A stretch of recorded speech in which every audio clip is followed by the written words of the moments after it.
Hello everybody, welcome back to another video. I know it's been a while, and that's what this video is explaining. Where have I been? What have I been doing? Thankfully, not just been sick, although that's part of it. The past like 5 days I was sick, but before that, we were on vacation in Japan. My wife, brother, sister, and I went on a 2-week vacation to Japan. Obviously that includes some prep, which was why I was kind of absent before it, and then getting back, I ended up getting sick like right as I got back, which I'll explain probably why I got sick. Maybe it had something to do with the 35 hours of travel and layovers and delays and stuff. But anyways, so yeah, we did a 2-week vacation to Japan. It was awesome, super fun. Went to Tokyo for like 6 days, and then Osaka for 6 days, and some travel days in there. But we were there. It was super cool, super fun. I don't need to really get into too much of what we did. But we went and it was awesome, visited a ton of stuff. But begs the question, could I play trumpet while I was there? Kind of. Not really. At least not my trumpet. I did bring my mouthpiece. I have 2 Louis Dowdeswell's T1.0. One in case I lose it for situations like this. I did not lose it, but just in case something happened. Was I put in a little baggie, rolled it up, and put it in the bottom of my suitcase. So I was able to bring my mouthpiece, so I could mouthpiece buzz on our Airbnb a little bit, but it was pretty small, and I didn't want to annoy the other people there, so I didn't do too much. But thankfully, by our first Airbnb, there was a music company very, very close. It was like straight up brass, maybe some woodwinds. I'm pretty sure I only saw like tuba, maybe there's a saxophone, I don't know, but it was like tuba, trumpet, trombone, stuff like that. It was a little small store, but it was a 1-minute walk from our Airbnb, which was awesome. And thankfully, I'll put their, I think it was DAC, I'm not sure if it's just called DAC or DAC. I'll put their info on screen or the description or something. But the very kind of people there let me basically just practice 3 or 4 days in a row. I know enough Japanese to get by, so I was able to tell them, like, I couldn't bring my trumpet, but I still want to play. Would it be all right if I played some of the trumpets? Basically being like, I'm sorry, but I have no intention of buying. It's not really in the budget. And I can't buy a trumpet, but I still would love to play while I'm here, because taking two weeks off, I've never done that before. I don't know how that affects my playing. So I'd like to play a little bit. And thankfully, they were very gracious, and they let me practice. And it wasn't a big room. It was it wasn't massive. There was a big door, but, I'm playing lead trumpet stuff. So I'm sure they all heard me. They all heard me chip and miss notes and all that fun stuff. But I got to play. I only played for like 20 or 30 minutes a day, each day. That was only our first, so that was like 4 of the 5 or 6 days in Tokyo. I got to do that. Osaka, there was nothing really nearby, so I didn't get to play for those 6 days. I did like 2 days of maybe like 5 minutes of mouthpiece buzzing. So I was really excited to play when I got home.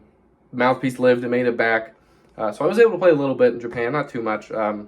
Was not able to try out the Eric Miyashiro trumpet, the EM8 something. They did not have it in stock, unfortunately, but I got to try out some cool ones, which I liked. Nothing I liked more than my Wayne Bergeron 8335 LA, but they were good. I liked them.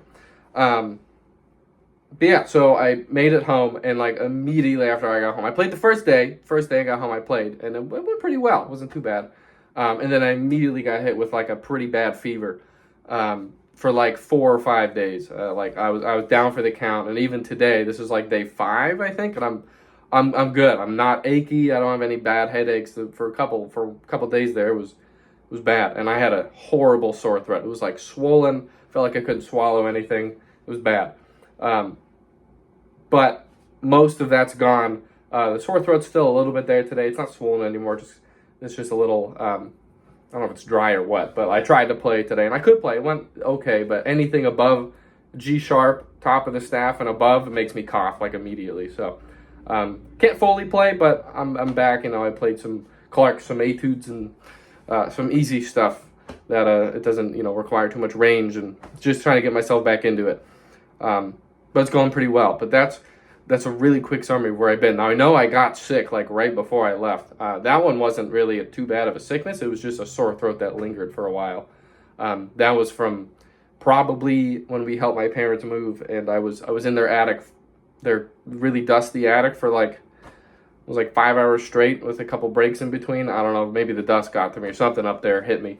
It got my throat before that. And if you're a brass player, you know, a bad sore throat, it sucks. It's really hard to play with. So I didn't play a lot before the vacation, and then we left, had the vacation, played a little bit, felt pretty good when I was there. I got back and I got really, probably the worst I've been sick probably since like 2016, 2017. I had a very similar fever when I was in college, and it was like my uvula was super swollen and it was bad. I was like that again. But ever since COVID, I haven't gotten like super sick like that. So it caught up to me, I suppose. My wife gets sick. She's an elementary school teacher, so she gets sick a lot. They're maybe not as bad, but they're not good. But when I get sick every 6 years, it's bad. Anyway, so that's where I was. I probably got sick because we had it's just, you know, stress and the germs of the airports. We left from Narita Airport to Toronto, which was on the way back was a 12-hour flight, which was better on the way there. The way there was like 13, 14 hours. I don't know why the difference. But 12 hours wasn't bad. It went by pretty quick on the way back because I beat all of Dark Souls 1 start to finish in the one plane ride, which made it go pretty quick.